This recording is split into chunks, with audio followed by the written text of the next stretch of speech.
Olá, querido amigo, olá, querida amiga, sejam todos bem-vindos a mais um Momento da Saúde, aqui no nosso programa Encontro com a Vida. Esse programa se preocupa com os aspectos físicos, mentais, espirituais e, é claro, a saúde é religião. Ter boa saúde é religião em sua essência, porque nós somos o templo do Espírito Santo e Deus quer em nós habitar. E para nos ajudar a cuidar bem desse templo, essa semana estamos conversando com a endocrinologista. É a doutora Ellen Agapito. Tudo bem, doutora Ellen? Tudo bem. Já vamos nos despedir hoje, né? Sexta-feira. A semana passou muito rápida. Né? Mas você podia voltar uma outra semana para nos ajudar aqui. Pode ser? Pode ser. Podemos fazer o contrato hoje? Podemos. Então ela volta mais à frente para estar conosco, para conversarmos sobre outros temas tão interessantes. Hoje vamos falar um pouquinho sobre distúrbios do crescimento. Então, nós percebemos em crianças e adolescentes que não crescem como todas as outras. Sim. Quais são esses principais distúrbios que acontecem nessa fase do crescimento? Olha, os principais distúrbios, eles podem estar ligados a doenças realmente, como por exemplo uma falta, né, uma deficiência na produção do hormônio do crescimento. Não é algo tão comum. Talvez o que seja mais comum é uma coisa que nós chamamos que é uma criança com déficit de crescimento, mas esse déficit de crescimento ele vai ser corrigido, né, pela aquele próprio organismo. Então você faz os exames daquela criança, você vê tudo e você percebe que está tudo normal. Então se você percebe que está tudo normal, o médico opta por observar. Então ele vai rever aquela criança a cada 4, 6 meses e observar, porque vai chegar o momento que ele vai fazer o estirão do crescimento. Uhum. E aí, nesse estirão, essa criança vai realmente ganhar aquela altura que ficou deficiente nos anos anteriores. Então, esse, na verdade, é o mais comum, é nós termos realmente essa deficiência, mas é uma deficiência que vai ser corrigida. Só que sempre que eu suspeito de que a criança não está crescendo corretamente, essa criança precisa ser avaliada. Uhum. Porque no caso de ser uma deficiência hormonal, aí o hormônio tem que ser reposto. Existe uma idade, assim, não é uma regra talvez para todos, né? Uhum. Mas esse estirão na criança, com que idade normalmente ele vem? Ok, é uma pergunta muito boa. Normalmente, nas meninas de 9 a 11 anos, ok? Uhum. E nos meninos de 10 a 12, 13. Justamente naquela fasezinha que está antecedendo as mudanças mais bruscas da puberdade. Ok. Então, a puberdade, ela chega aos poucos, ela estimula o crescimento, mas se eu tenho também um avanço muito rápido dessa puberdade, eu tenho um amadurecimento muito rápido da cartilagem de crescimento e aí eu tenho um stop no crescimento. Então, o ideal é que as coisas aconteçam realmente de uma forma gradativa. Hoje se ouve falar em postergar esse estirão. Eu já ouvi alguém falar isso. Tem alguma vantagem nisso?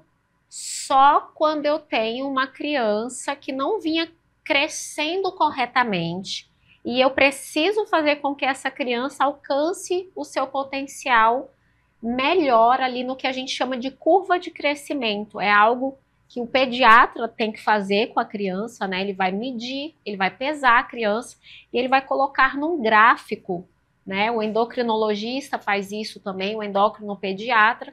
Então, se eu percebo que a minha criança precisa crescer um pouquinho mais e se a puberdade está vindo de uma forma um pouco mais precoce que o normal ou um pouco mais cedo que o normal, eu posso postergar essa questão da puberdade. E aí eu vou manter esse estirão um pouquinho mais de tempo para que essa criança cresça o que ela deveria crescer. Agora, o crescimento da criança também tem que ser avaliado a estatura dos pais e avós, né? Super importante. Porque às vezes a gente espera que uma criança esteja num tamanho, mas o pai e a mãe... A criança ela é sempre avaliada dentro do que nós chamamos de canal familiar. Canal familiar. Canal familiar. Esse é então, o canal familiar, ele é feito baseado na altura do pai e na altura da mãe, e nós calculamos qual é a estatura alvo daquela criança. Uhum. Então, pais diferentes, alturas diferentes, alvos diferentes. E aí eu vou ver se aquela criança, se aquele adolescente está dentro do canal familiar dele. E aí, neste caso, é muito importante, porque eu posso ter pais altos e uma criança que, perto de todo mundo, ela está na altura normal, mas ela não está normal para o canal familiar dela, Perto que deveria pais. ser maior. Então, isso tem que ser avaliado realmente, faz parte da primeira consulta de uma criança no endócrino. E uma última pergunta, né? Quais são os impactos desse distúrbio na vida de uma pessoa adulta? Do distúrbio do crescimento. No caso de não atingir o crescimento que deveria ter atingido. Bom, eu vou Ou talvez até em excesso, né? Tem isso também? Tem o excesso, ele é bem mais raro, né? É uma doença mais conhecida como gigantismo, né? Mas o nome seria acromegalia. Ela não é comum que ela aconteça na infância e na puberdade. Ela é mais comum na vida adulta, onde eu não tenho mais possibilidade de crescimento, mas eu cresço cartilagens. Então, a orelha vai crescer, o nariz vai crescer, Olha. A distância entre os olhos vai aumentar, eu vou ter aumento da distância entre os dentes e os dedos vão ficar bem gordinhos. A gente diz que os dedos ficam em formato de salsicha. Então, é uma doença rara, não se preocupe com ela. Mas veja bem, se eu tenho uma criança, um adolescente, que ele não atingiu a altura, né, ideal para ele, é óbvio que isso vai gerar talvez repercussões sociais até, né? Então, bullying na escola. Bullying. Eu vou ter, por exemplo, um homem muito pequeno, socialmente ele não é tão bem aceito, isso é uma coisa comum. Isso atrapalha até para conseguir emprego, né? Tem determinadas profissões, inclusive, que você precisa ter uma altura mínima.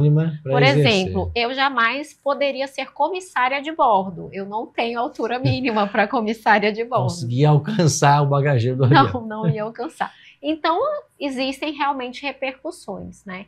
E se eu tenho uma deficiência de hormônio de crescimento muito grave, então eu vou ter repercussões, inclusive no metabolismo do açúcar. Eu posso ter repercussões até nesse metabolismo. Tá bem. Fiquei então dicas, né, para a gente cuidar, estar acompanhando com o profissional, o pediatra que vai fazer essa curva do crescimento.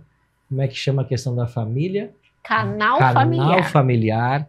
Cuidar com o canal familiar. Não espere que se você tem 1,67 m como eu, que o seu filho vai chegar a 2 de altura, né? É querer demais, né? Doutora Ellen, muito obrigado por seus conselhos, tá? Esperamos tê-la num outro momento aqui no programa de novo. Tá Foi um prazer estar com vocês aqui essa semana. Muito obrigado, que Deus abençoe você.